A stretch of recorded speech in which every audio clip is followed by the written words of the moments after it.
Welcome to AB tutorial. ఇక ఈరోజు మనం జాబ్ కార్నర్ అంటే టుడే జాబ్ అప్డేట్స్ చూసినట్లయితే మనకి ప్రధానంగా వచ్చేట్టు ఆంధ్రప్రదేశ్ రాష్ట్రానికి సంబంధించి ఈ యొక్క కోఆపరేటివ్ బ్యాంక్స్ అదేవిధంగా ఏపీ కాబ్లో అయితే నోటిఫికేషన్స్ అయితే కాకినాడ అండ్ విజయవాడ కేంద్రంగా ఉన్నటువంటి వాటిలో రిలీజ్ అవ్వడం జరిగింది. సో ఇక డీటెయిల్స్కి వెళ్ళినట్లయితే కాకినాడలో వచ్చేప్పటికి మన కోఆపరేటివ్ టౌన్ బ్యాంక్ లిమిటెడ్లో వచ్చేప్పటికి వివిధ పోస్టుల భర్తీకి అయితే నోటిఫికేషన్ రిలీజ్ చేయడం జరిగింది. ఆ యొక్క పోస్టులు వచ్చేప్పటికి ప్రధానంగా మనకి 33 వేకెన్సీస్ అయితే ఉన్నాయి. Assistant chief executive officer 2 vacancies ఉన్నాయి. మేనేజర్ లా ఒక పోస్టు, ఆఫీసర్ క్యాడర్ 9 పోస్టులు, clerk cum cashier 16 vacancies, attender sub staff 5 vacancies అయితే ఉన్నాయి. వీటికి ఇంటర్మీడియట్, డిప్లొమా, డిగ్రీ, పీజీ ఈ యొక్క అర్హతలతో పాటు ఎక్స్పీరియన్స్ కూడా అడగడం జరిగిందనమాట. ఇక ఆఫ్లైన్ దరఖాస్తులకు రిజిస్టర్ పోస్ట్ ఆర్ కొరియర్ ద్వారా చీఫ్ ఎగ్జిక్యూటివ్ ఆఫీసర్ కాకినాడ ఈ యొక్క మనకి ఒక చిరునామా అయితే ఇవ్వడం జరిగింది అనమాట. ఈ యొక్క అడ్రస్కి అయితే మనం పంపించాలంటూ కూడా ఇవ్వడం జరిగింది. అక్టోబర్ 31 అనేది లాస్ట్ డేట్ అనమాట. కాకినాడ టౌన్ బ్యాంక్ .in అనే వెబ్సైట్కి వెళ్ళి దీనికి సంబంధించిన కంప్లీట్ డీటెయిల్స్ అయితే చూడవచ్చు. అదేవిధంగా మనకి విజయవాడ కేంద్రంగా ఉన్నటువంటి ఏపీ కాబ్లో వచ్చేవాటికి 35 వేకెన్సీస్ సంబంధించి మనకి ఈ వేకెన్సీస్ అయితే రిలీజ్ అవ్వడం జరిగింది. ఇక్కడ వచ్చేవాటికి డిగ్రీతో పాటు మనకి లోకల్ లాంగ్వేజ్లో ప్రావీణ్యం ఉండాలంటూ అదేవిధంగా కంప్యూటర్ నాలెడ్జ్ కలిగి ఉండాలంటూ కూడా ఇవ్వడం జరిగింది. సో మనకి ఏడు వచ్చేవాటికి చూసుకున్నట్లయితే 700 అయితే ఎగ్జామ్ ఫీజు అయితే ఉంది జనరల్ బీసీలకు అనమాట. ఎస్సీ ఎస్టీ దివ్యాంగులు అదేవిధంగా ఎక్స్ సర్వీస్ మ్యాన్కి 500 అయితే ఉందన్నమాట.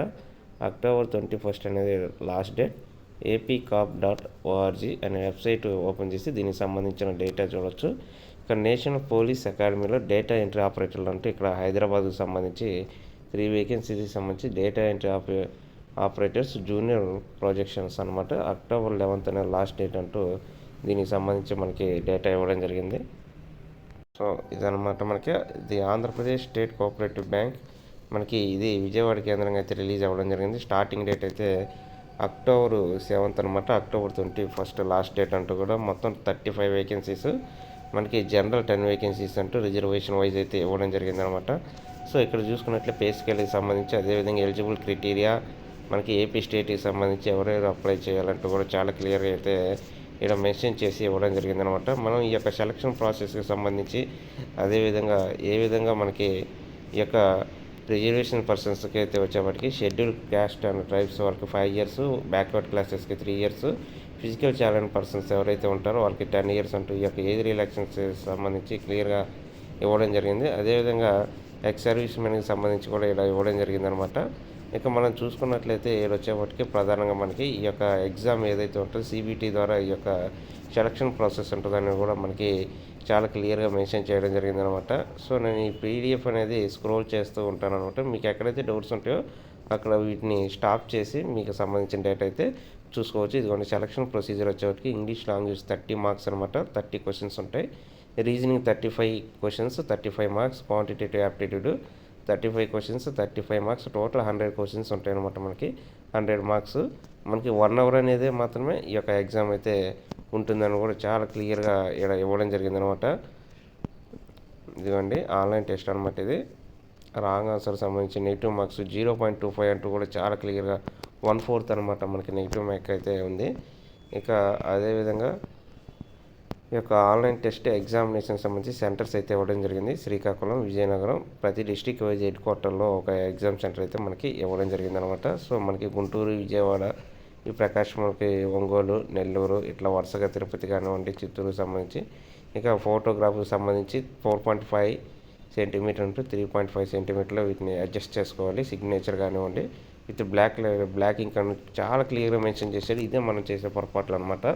సో బ్లాక్ ఇంక్తోనే సిగ్నేచర్ చేయాలంటూ కూడా చాలా క్లియర్గా ఇచ్చారు. ఇది ఒకసారి చాలా జాగ్రత్తగా ఈ నోటిఫికేషన్ అంతా చదివి మీరు ఈ యొక్క ఫర్దర్ ప్రాసెస్కి అనేది వెళ్ళండి అనమాట. సో ఎలా పడితే అలా చేస్తే మనకి తర్వాత రిజెక్ట్ అయితే అప్లికేషన్ చాలా బాధపడతాం అనమాట.